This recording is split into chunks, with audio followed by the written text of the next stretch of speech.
नमस्ते। हम क्षितिज भाग 1 से पाठ 9 कबीरदास जी पढ़ेंगे। कबीरदास जी का जीवन परिचय। कबीर के जन्म और मृत्यु के बारे में अनेक किंवदंतियाँ प्रचलित है। किंवदंतियाँ यानी कथाएँ। कहा जाता है कि सन 1398 में काशी में उनका जन्म हुआ और सन 1518 के आसपास मगहर में देहांत। ऐसा माना जाता है कि इनका जन्म एक विधवा ब्राह्मणी के गर्भ से हुआ था और जिसने शिशु कबीर को लोकलाज से बचने के लिए एक तालाब के किनारे छोड़ दिया था और जहां नीरू और नीमा नामक एक जुलाहे दंपति ने उनका पालन पोषण किया। कबीर ने विधिवत शिक्षा नहीं पाई थी, परंतु सत्संग पर्यटन अनुभव से उन्होंने ज्ञान प्राप्त किया। यानी जो कबीरदास जी की जो शिक्षा थी वो एक विधिवत नहीं हुई थी। उन्होंने जो अपनी शिक्षा थी वो लोगों के साथ में रहने से, एक दूसरी जगह पर जाने से, वो अपने उन्होंने जो अनुभव किया उससे ही उन्होंने अपना ज्ञान प्राप्त किया था।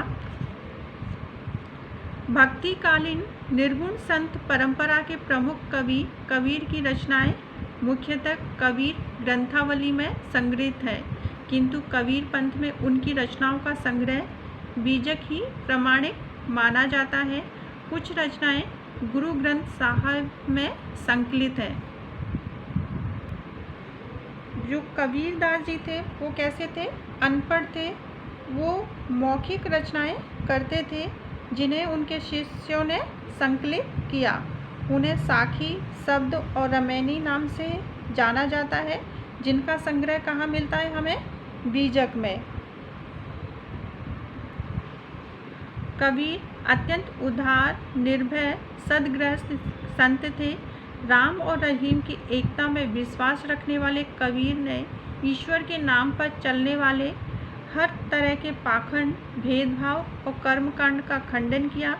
उन्होंने अपने काव्य में धार्मिक और सामाजिक भेदभाव से मुक्त मनुष्य के कल्याण की ईश्वर प्रेम, ज्ञान, वैराग्य, गुरु भक्ति, सत्संग, साधु महिमा के साथ आत्मबोध और जगत बोध की अभिव्यक्ति उनके काव्य में हुई है।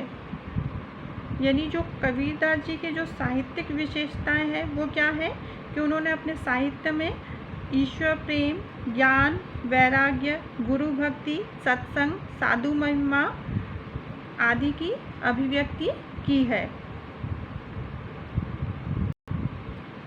कबीर की भाषा की सहजता ही उनकी काव्यात्मकता की शक्ति है। जन भाषा के निकट होने के कारण उनकी काव्य भाषा में दार्शनिक चिंतन को सरल ढंग से व्यक्त करने की ताकत, यानी कि जो उनकी काव्य शैली है, जो उनकी विशेषता है वो कैसी है? भाषा और बोलियों का मिश्रण है। उन्होंने ब्रज, अवधी, पंजाबी, राजस्थानी, गुजराती, अरबी, फारसी आदि शब्दों को भावानुसार अपने काव्य में प्रयोग किया है। विद्वान उनकी भाषा को पंचमें, खिचड़ी या सदुकुड़ी भाषा कहते हैं। यानी सदुकुड़ी भाषा किनकी थी? कबीरदास जी की। साखियाँ। साखी का शाब्दिक अर्थ क्या है? प्रत्यक्ष ज्ञान, यानी जो हम अपनी आँखों से देखते हैं और देखकर जो प्रत्यक्ष अनुभव करते हैं उसे हम क्या कहते हैं? साखी। पहली साखी पढ़ेंगे हम। मान सरोवर सुभर जल, हंसा केल कराही, मुक्ता फल मुक्ता चुगे, अब उड़ अनंत न जाही। मानसरोवर यानी हिमालय पर स्थित पवित्र सरोवर। सुभर यानी अच्छी तरह से भरा हुआ।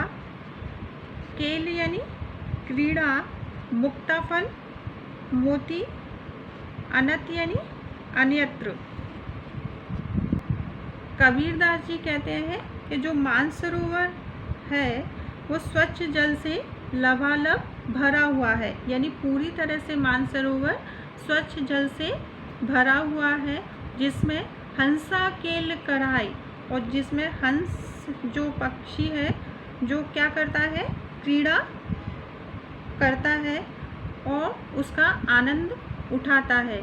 मुक्ता फल मुक्ता चुगे, और वह उस झील से मोतियों को चुगता है। अब उड़े अनंत न जाए,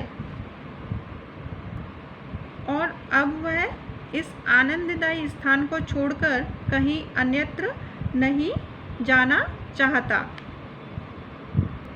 और इसका भावार्थ क्या है कि जो भक्त का जो मन रूपी सरोवर है वो आनंद रूपी स्वच्छ जल से भरा हुआ है, और उसमें जो शुद्ध मुक्त जीवात्मा रूपी जो हंस क्या कर रहा है, उसमें विहार कर रहा है, वहाँ आनंद रूपी मोतियों को चुग रहा है, और वहीं पर वह मुक्ति पा लेना चाहता है, और वो यहाँ से कहीं और नहीं जाना चाहता। अर्थात कबीरदास जी क्या कहते हैं कि प्रभु भक्ति में ही सबसे ज़्यादा अधिक आनंद और तृप्ति मिलती है।